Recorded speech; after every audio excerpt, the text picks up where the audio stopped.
Salut! Voici ce qu'on va faire aujourd'hui. J'ai passé les dernières semaines à me taper tous les top 10 de meilleures lectures de 2022 que je pouvais trouver. Ensuite, avec quelques critères de sélection, j'ai créé une wishlist à partir des livres qui avaient été adorés par la communauté. Donc, je vais vous présenter cette liste aujourd'hui et prochainement, je vais venir vérifier dans un vlog lecture si on peut réellement faire confiance à BookTube. Alors, il y aura une vingtaine de chaînes dans cette vidéo, mais en réalité, j'en ai regardé vraiment plus que ça. C'est juste que pour qu'une chaîne figure dans cette vidéo, il fallait qu'elle réponde à 3 critères. Premièrement, il fallait qu'il y ait seulement un livre dans le top 10 que j'ai déjà lu et pas aimé. Donc, dès qu'il y en avait 2, c'était... Deuxièmement, il fallait qu'il y ait soit des livres que j'ai déjà lus et aimés, soit des auteuristes que j'ai déjà lus et aimés. Et pour finir, il fallait que le résumé des autres livres m'intéresse sincèrement. Donc, il y a des chaînes que j'aime beaucoup regarder, mais qui ne sont pas dans cette vidéo malheureusement parce que le top 10 était pas compatible avec moi cette année. Au total, il y a 6 chaînes québécoises, 9 chaînes européennes francophones et 6 chaînes anglophones. À la fin de la vidéo, je vais vous remontrer tous les livres qui auront été sélectionnés et je vais vous demander de voter en commentaire pour le livre que vous aimeriez le plus me voir lire dans mon vlog lecture. Alors, allons-y avec la première booktubers. D'abord, nous avons This Story Ain't Over, avec qui j'ai de nombreuses lectures en commun. Hey everyone, it's Jenny and welcome back to my channel, This Story Ain't Over. Je vais vous mettre à l'écran tous les livres que j'avais déjà lus et la note la plus basse que j'avais donnée, je pense, c'est un 3.75 étoiles. Donc, je trouve que ça augure très bien pour notre compatibilité. J'ai pris 4 de ces recommandations pour ma wishlist. Techniquement, il y en avait déjà 3 qui étaient sur ma palle, mais il y en a un que j'ai découvert pour la première fois grâce à elle. Donc, rapidement pour les livres qui étaient déjà sur ma palle, il y a 7 Days in June de Tia Williams, Book Lovers de Emily Henry et Babel de R.F. Kuang. Vous allez voir, celui-là, il revient très souvent. Je vais pas vous donner les résumés pour tous les livres que je vais mentionner aujourd'hui parce qu'il y en a beaucoup et ils se répètent souvent, mais pour ce qui est du titre qui m'était totalement inconnu, il s'agit de When We Left Cuba de Chanel Clayton. Tout ce que j'en sais réellement, c'est ce que Janani a dit dans sa vidéo, mais ça suffit à me vendre. C'est un roman historique qui suit une femme qui va infiltrer le cercle très proche et fermé autour de Fidel Castro. Et donc, elle va espionner et en même temps, je sais qu'il y a une romance, mais je suis pas certaine si c'est au premier ou second plan. En tout cas, je le répète souvent, mais moi, dès qu'il y a le mot espionnage, je suis vendue. Donc, ce sont les 4 livres de This Story Ain't Over qui font partie de ma wishlist. Ensuite, nous allons y aller avec la vidéo de Jeannot ce livre. Ici votre bon vieux Jeannot. Je vous retrouve aujourd'hui. Dans ses lectures les plus marquantes de l'année, il y avait Malibu Rising de Taylor Jenkins Reid et Martin Eden de Jack London. Ce sont 2 livres qui se sont retrouvés dans mes top 3 de leur année respective, donc je le prends vraiment comme un bon signe. Pour ma wishlist, on a une deuxième mention de 7 Days in June, et sinon elle a aussi parlé de mon année de repos et de détente de Otessa Moshfegh. C'est l'histoire d'une jeune femme qui devrait avoir tout pour être heureuse. Elle est belle, elle travaille dans une galerie d'art, elle a reçu un héritage qui paie pour toutes ses dépenses. Pourtant, elle ressent un vide dans son cœur et elle décide de prendre une combinaison de drogues très forte pour en quelque sorte dormir pendant un an. J'ai entendu beaucoup de bonnes choses à propos de ce livre, mais en même temps, quand tu vas sur Goodreads, il y a beaucoup de critiques 1 étoile, donc ça c'est quelque chose qui m'intrigue énormément. Bref, un ajout pour la wishlist. On se dirige maintenant au Québec avec la chaîne de Cindy Landes. Salut, c'est Cindy, contente de vous retrouver pour une nouvelle vidéo. C'est quelqu'un qui filme ses vidéos en une prise, pas de montage. Et cette femme, elle sait parler. Je suis vraiment admirative de ses capacités les capacités orales que je n'ai visiblement pas. Je tenais vraiment à l'inclure dans cette vidéo, mais en regardant son top 10, j'ai eu un peu peur parce qu'il y avait seulement un livre que j'avais déjà lu. C'était Le Fléau de Stephen King, que j'ai apprécié, mais c'était pas parmi mes préférés non plus. Mais ensuite, il y avait un livre de Andrea Michaud, qui est une autrice que j'avais testée avec un autre livre dans le passé, et sa plume m'avait profondément déplu. Genre, c'était à l'époque où j'abandonnais même pas encore des livres et j'avais arrêté le livre après 20 pages. Donc c'est ça, quand j'ai vu ça atterrir, j'étais comme... Mais bon, Cindy et moi en général, on est très compatibles, donc je m'inquiète pas trop. Il y a 3 livres de son top 10 qui m'intéressent. Premièrement, Betty de Tiffany McDaniel, que j'ai acheté l'année dernière et donc qui fait déjà partie de ma palle. Ensuite, il y a La Route de Cormac McCarthy. La description que Cindy en a faite, comme quoi c'est un roman atmosphérique, post-apocalyptique qui nous enveloppe vraiment, ça m'a donné envie de le découvrir. Je sais que c'est une œuvre très mitigé autour de moi, mais j'ai bon espoir de me retrouver du côté positif des avis. Et pour finir, elle m'a absolument vendu Shutter Island de Dennis Lehane. C'est un thriller où il y a des agents qui se rendent à un hôpital psychiatrique parce qu'il y a un patient qui a disparu, et ça me semble être une lecture très prenante de ce que j'entends. C'est donc tout pour Cindy. Maintenant, la chaîne Jessie the Reader. Hello and welcome back to my channel. Today I am bringing you my... Pendant comme 90% de sa vidéo, j'étais certaine que j'allais pas pouvoir l'inclure à celle-ci parce que les livres dont il parlait m'intéressaient pas vraiment. Mais il a fini par parler de Gallant de V. Schwab et il m'a tellement donné envie de le lire. Il s'est concentré sur le fait que le livre explorait le concept du chez-soi, comme quoi n'importe quel lieu ou personne peut devenir un peu notre maison, même si ce l'était pas à l'origine. Et aussi, il disait que le concept de la mort était présent d'une manière intéressante, donc ça m'a tellement intriguée. C'est bizarre, j'en ai beaucoup entendu parler de Gallant, mais c'est la première fois que quelqu'un en parle d'une manière qui m'allume autant. Pour les coups de cœur, dans son top 10 qu'on avait en commun, il y a Les 7 maris de Evelyn Hugo, de Taylor Jenkins Reid, et La vie invisible de Addie LaRue de V. Schwab. Ça m'énerve tellement les titres de livres qui finissent par un de non, parce qu'après ça, dans ma tête, c'est comme si j'avais déjà dit le de nom de l'auteur. Il faut que je les répète, là c'est comme de.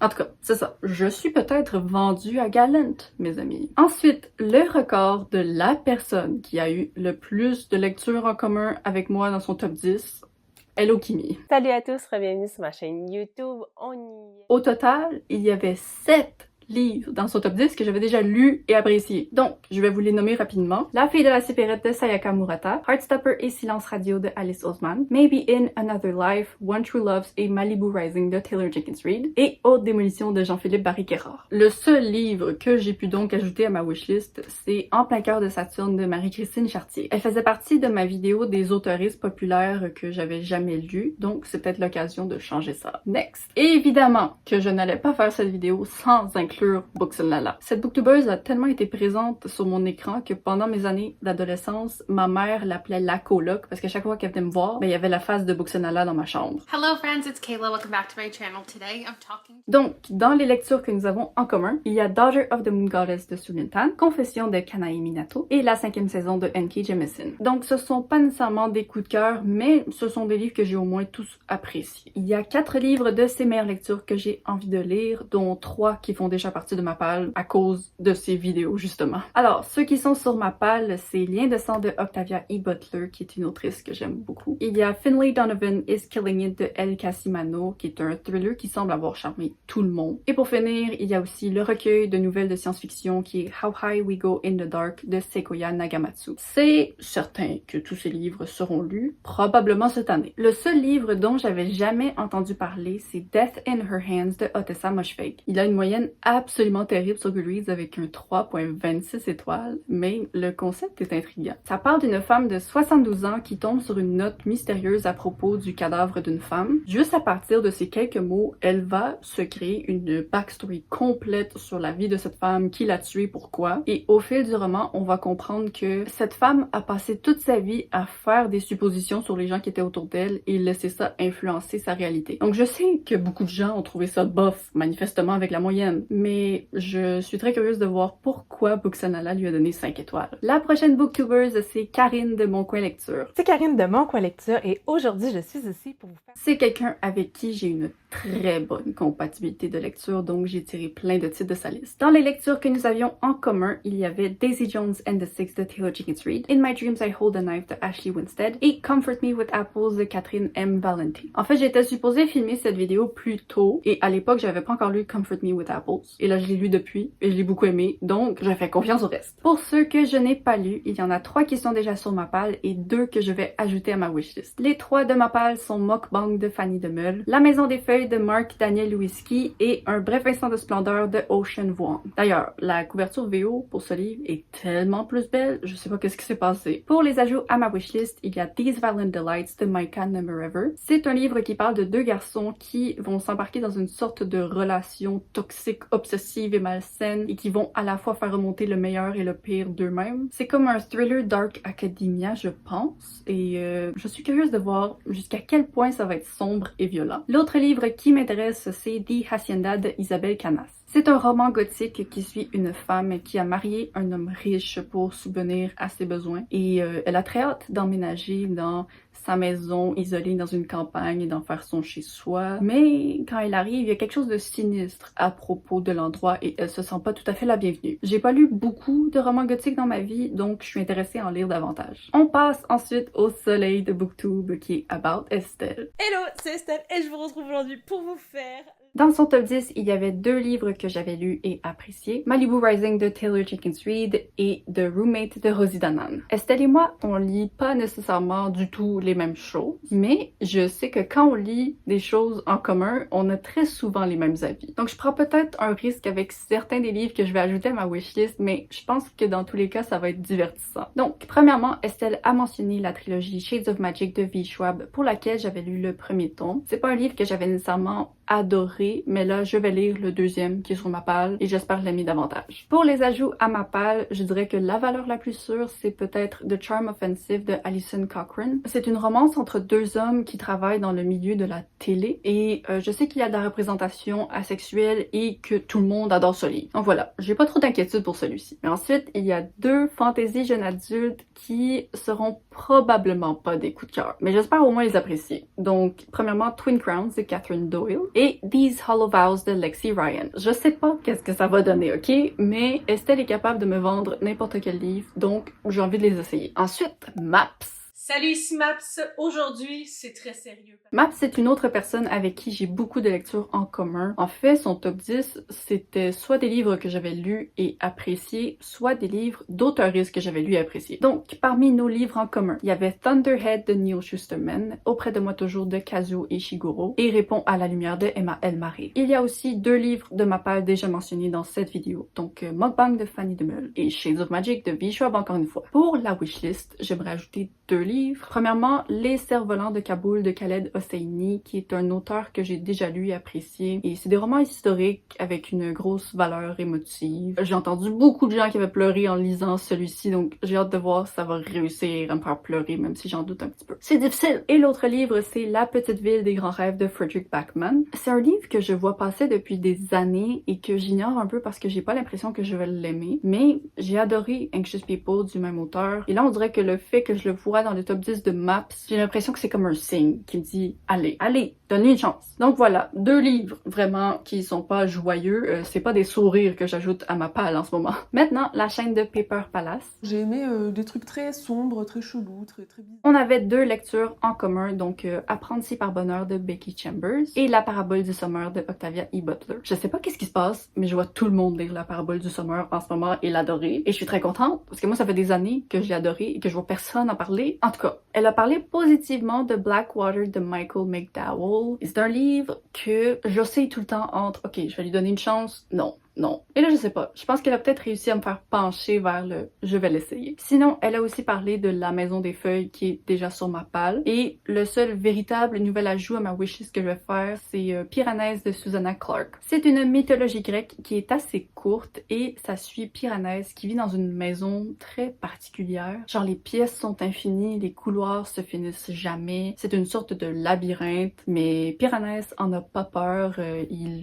Elle, je sais pas, mais Piranèse vit pour explorer cette maison. C'est tout ce que je sais, c'est vraiment tout ce que je sais et j'ai hâte de voir si ça va me plaire. J'ai aussi vu le top 10 de Annie Terrarum et nous avions 3 lectures en commun. Salut tout le monde, c'est Annie Terrarum et aujourd'hui on se... Donc, Rentrer son ventre et sourire de Laurence Baudouin-Mas que j'avais pas nécessairement aimé, mais je l'avais pas aimé non plus. Et Les 7 maris de Evelyn Hugo de Taylor Jenkins Reid et aussi Cinder de Marissa Meyer. Donc, j'ai décidé d'ajouter 2 de ces coups de cœur à ma wishlist. Premièrement, La vérité sur l'affaire Harry Kébert de Joël Dicker. C'est un auteur à succès, je veux dire. On voit ses livres partout et moi je l'ai jamais lu. Donc, je suis curieuse. Je sais pas à quoi m'attendre. Ces livres, ils ont l'air énormes, mais tout le monde dit que ça se dévore rapidement. Je sais pas. Je pense que c'est le moment où je vais le tester. Et ensuite, il y a An Absolutely Remarkable Thing de Hank Green. C'est une science-fiction jeune adulte que j'ai toujours un peu boudé de vue au fil des années. Mais en entendant Anne en parler, je me suis dit peut-être que je vais aimer ça. Je pense qu'inconsciemment, je le mettais un peu de côté parce que j'ai lu plusieurs livres de John Green et je les ai tous pas trop aimés. Donc,